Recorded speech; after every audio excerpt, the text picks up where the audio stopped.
성경은 하나님의 자녀인 우리에 대하여 우리의 정체성을 여러 가지 용어로 설명하고 있습니다. 너희는 하나님의 양이다. 너희는 포도나무의 가지다. 너희는 종이다. 일꾼이다.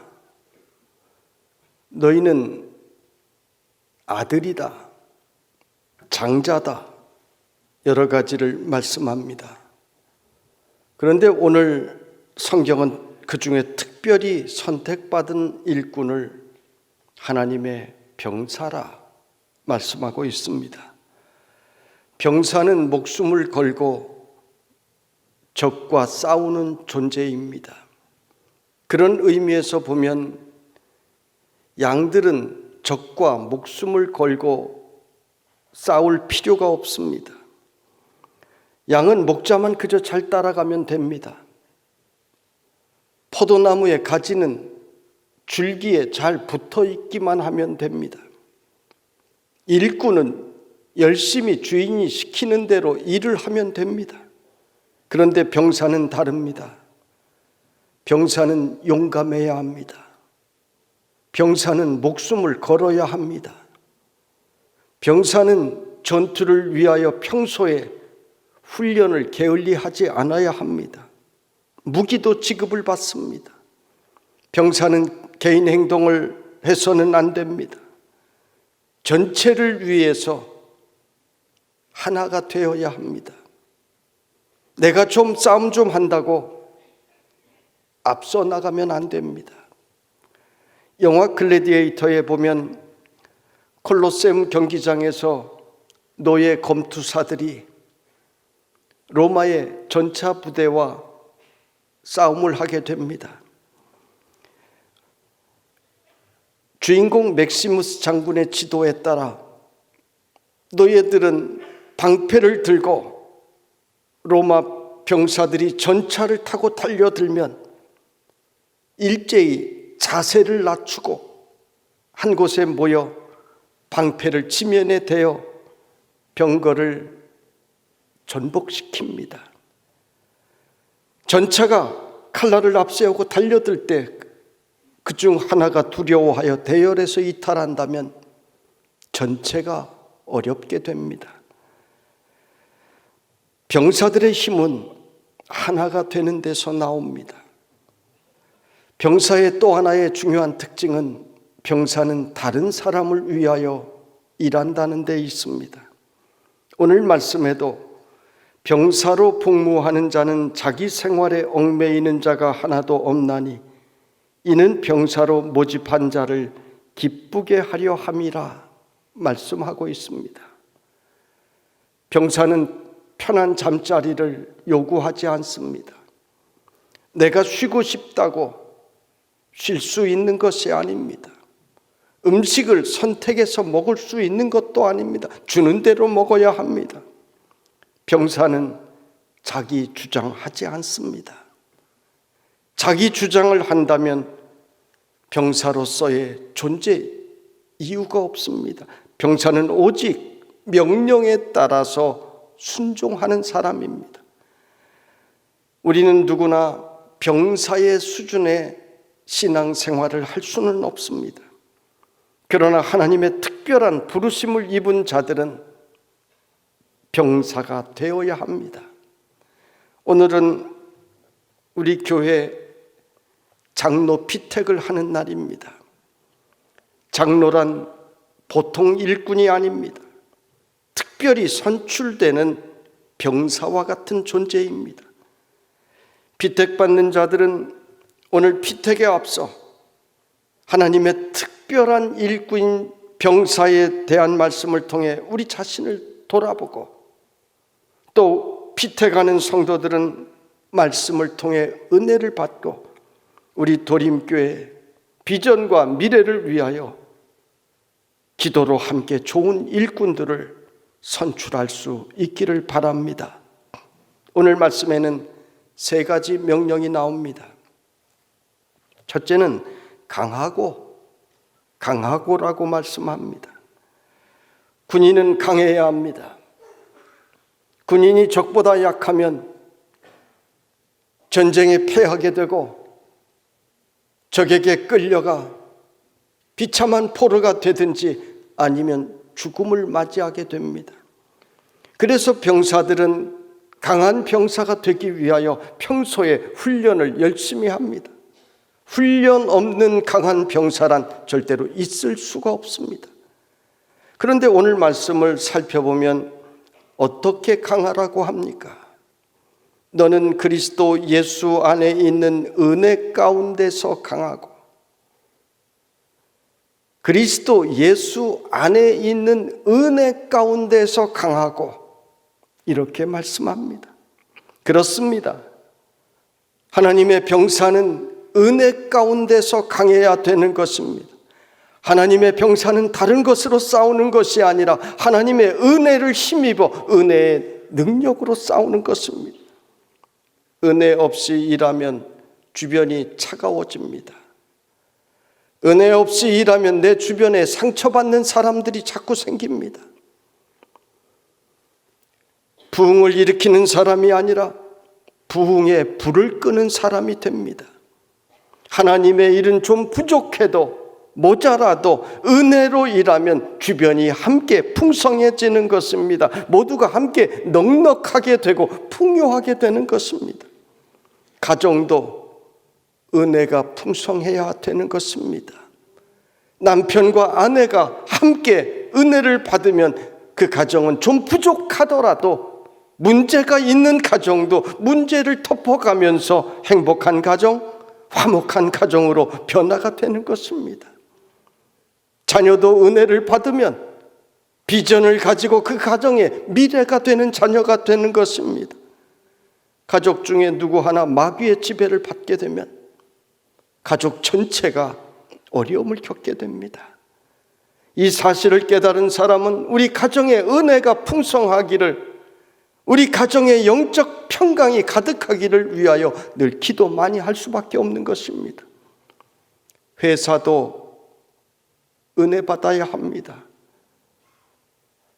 예수 안에 있는 은혜가 함께하면 넘어질 일, 망할 일 속에서도 회사를 지켜주시고 피할 길을 주시고 도움의 사람을 보내주시고 잘 되는 길로 이끌어 인도해 주시는 것입니다.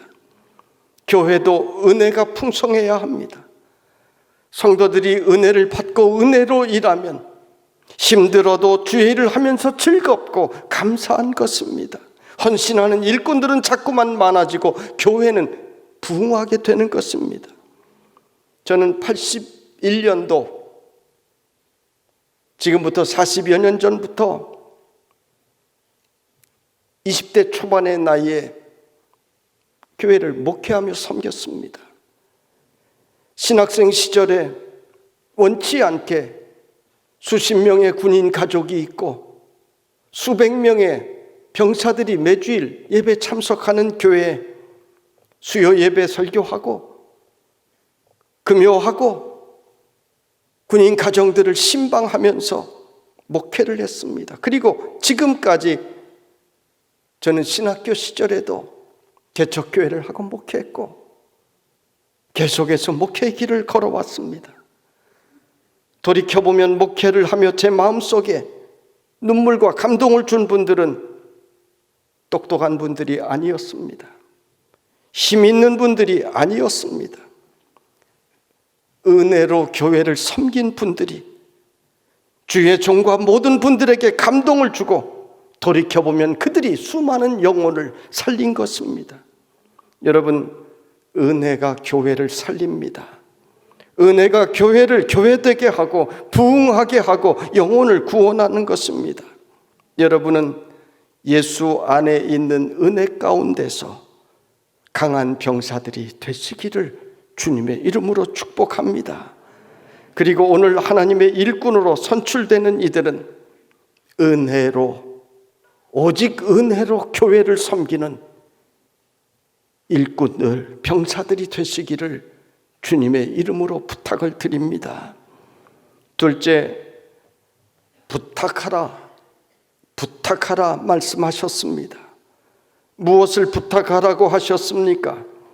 내가 많은 증인 앞에서 내게 들은 바를 충성된 사람들에게 부탁하라 말씀하십니다.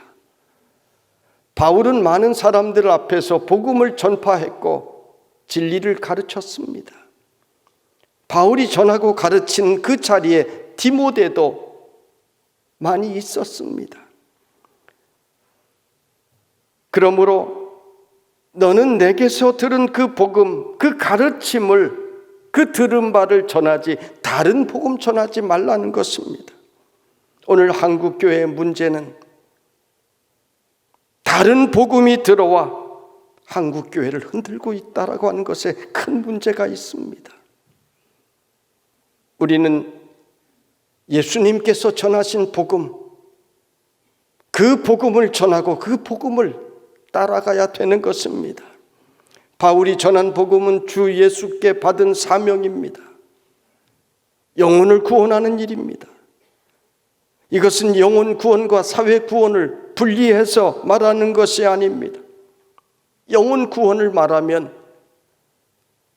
사회 구원과 영혼 구원을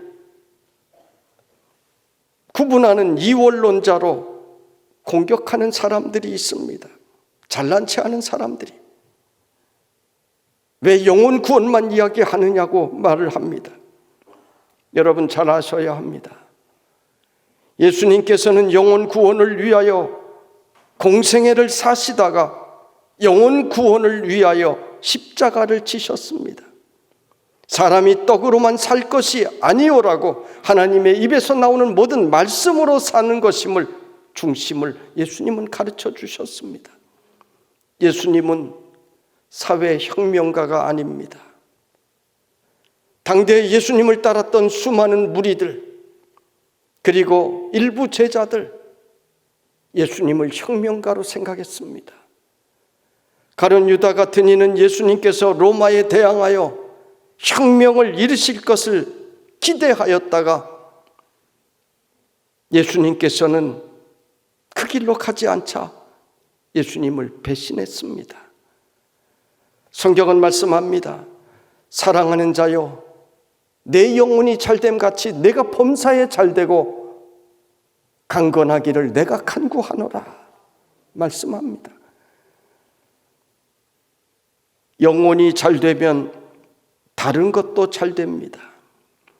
성경에는 하나님을 충성되이 믿는 자, 영혼 잘된 자에게 세상의 다른 모든 복도 약속해 주셨기 때문입니다.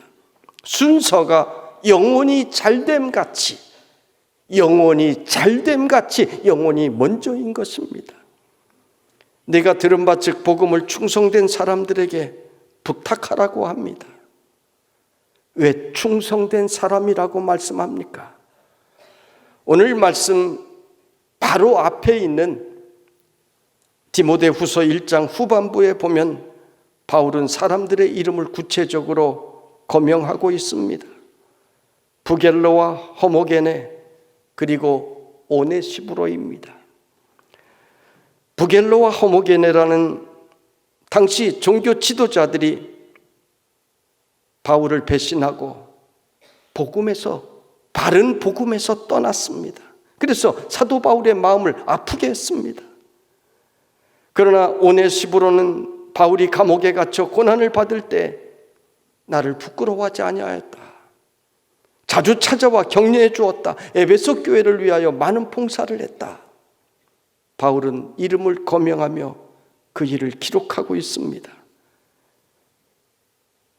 마지막에 바울은 오네시브로의 집에 긍휼을 베풀어 주시기를, 그리고 그날의 주의 긍휼을 입게 하여 달라는 축복의 기도를 합니다.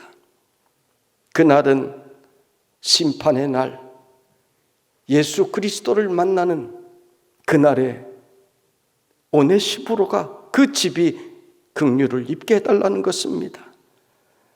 바울은 디모데가 가르침을 받은 내용을 오네시브로 같은 충성된 사람들에게 전하여서 그들이 계속해서 복음을 전할 수 있도록 부탁하라는 말씀입니다.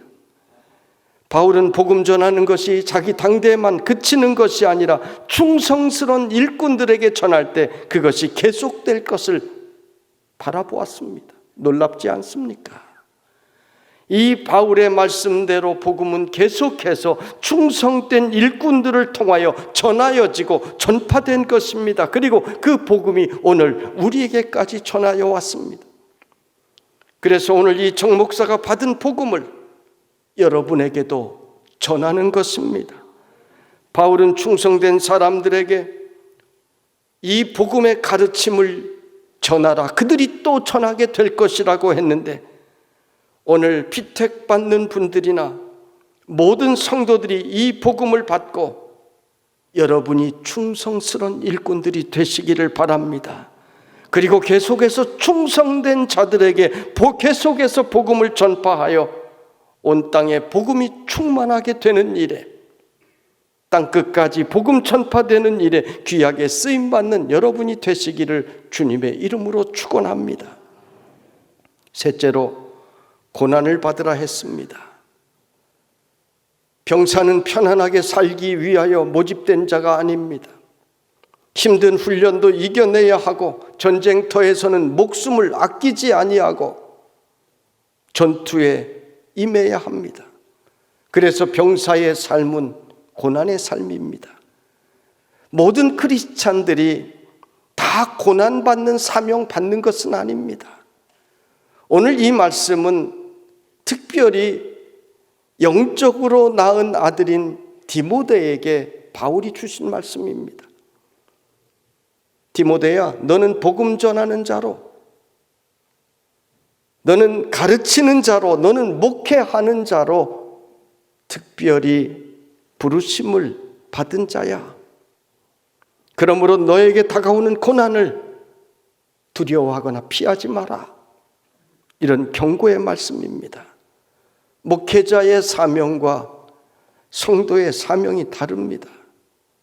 목회자는 교회를 목양하라고 사명받은 자들입니다. 혹은 선교사로 사명받으면 가족의 미래, 자녀 교육 다 뒤로 하고 선교지로 떠나야 합니다. 제가 아는 여러 선교사님들은 선교 현지의 원주민들과 함께 지내며 자식들 어릴 적에 다 빨가벗겨서 아이들과 같이 뛰놀게 하고 학교도 보내지 않았습니다. 하나님께 맡긴 것입니다. 어떤 선교사는 그 자녀들이 한국에 와서 학교에 다닐 수가 없으니까 집에서 가정교육 시켜서 집에서 하는 교육으로 모든 학교를 마치기도 했습니다. 이런 길이 어찌 쉬운 길이겠습니까? 복음을 위해 부름받는 고난의 길입니다. 그래서 우리는 선교사님들을 위하여, 복음을 위하여 기도로, 물질로 후원하고 지원해야 되는 것입니다. 사도 바울은 디모데에게 너는 그리스도 예수의 좋은 병사로 나와 함께 고난을 받으라 말씀합니다. 누구의 병사입니까? 예수 그리스도의 병사입니다. 그리고 좋은 병사라고 했습니다. 미군에 입대한 사람은 조국인 미국을 위하여 충성합니다. 대한민국 군인이 되면 다른 나라를 지키기 위하여 충성하는 것이 아니라 조국 대한민국을 지키기 위하여 충성하는 것입니다. 그렇습니다. 우리는 예수 그리스도를 위하여 부름받은 병사들인 것입니다. 그러므로 우리는 예수님을 위하여 충성하는 사람들이 되어야 하는 것입니다. 교회는 예수님의 좋은 병사들을 훈련하는 훈련소입니다. 저는 여러분을 훈련하는 임무를 주님께 받은 훈련소장입니다. 군대로 말하면 어떤 성도는 공수부대원들처럼 특별한 사명받은 성도들이 있습니다. 전도대원들이라든지 이런 분들은 공수부대원들처럼 훈련받아야 합니다. 어떤 성도는 탱크를 몰아야 하는 특별한 병사처럼 기능을 가지고 사명을 받은 성도들도 있습니다. 어떤 사람들은 좀 쉽게 사회 공익요원처럼 집에서도 다니고 그런 사명받은 사람도 있습니다. 임무가 없는 병사가 없듯이 사명 없는 병사는 없습니다. 사명 없는 성도가 없습니다. 그래서 교회에서는 이 사명 감당하라고 예배 훈련시키고 기도 훈련시키고 전도 훈련시키고 봉사의 훈련을 시키는 것입니다. 왜요? 왜 훈련시킵니까? 오늘 성경은 이는 병사로 모집한 자를 기쁘게 하려 함이라. 우리를 병사로 불러주신 우리 주님을 기쁘게 하기 위하여, 기쁘시게 하기 위하여 우리는 훈련하는 것입니다. 오늘 특별히 장로로 피택받는 이들은 군대로 말하면 공수부대원들쯤 되는 분들입니다. 일반 성도들보다 더 강한 병사가 되어야 합니다. 그래야 교회의 지도자가 될 수 있고 어른이 될 수 있습니다. 어른은 나이가 들었다고 저절로 되는 것이 아닙니다. 나이가 70이 되고 80이 돼도 아직 어린아이 같은 사람들이 있습니다. 어른의 역할을 할 수 있어야 진짜 어른입니다. 그러므로 교회의 어른이 되기 위해서는 영적 훈련을 많이 받아야 되는 것입니다. 기도의 훈련, 전도의 훈련, 가르치는 훈련, 헌신하는 훈련, 충성된 일꾼의 훈련을 앞으로 잘 받게 되기를 바랍니다. 그리하여 약속된 상급을 받는 일꾼들 되시기를 바랍니다. 또한 우리 도림교회 성도들은 모두가 주님을 기쁘시게 하는 좋은 병사들이 되어 우리 교회는 오직 복음을 위해 순결하게 최전선에 서는 교회가 될 수 있기를 주님의 이름으로 축원합니다.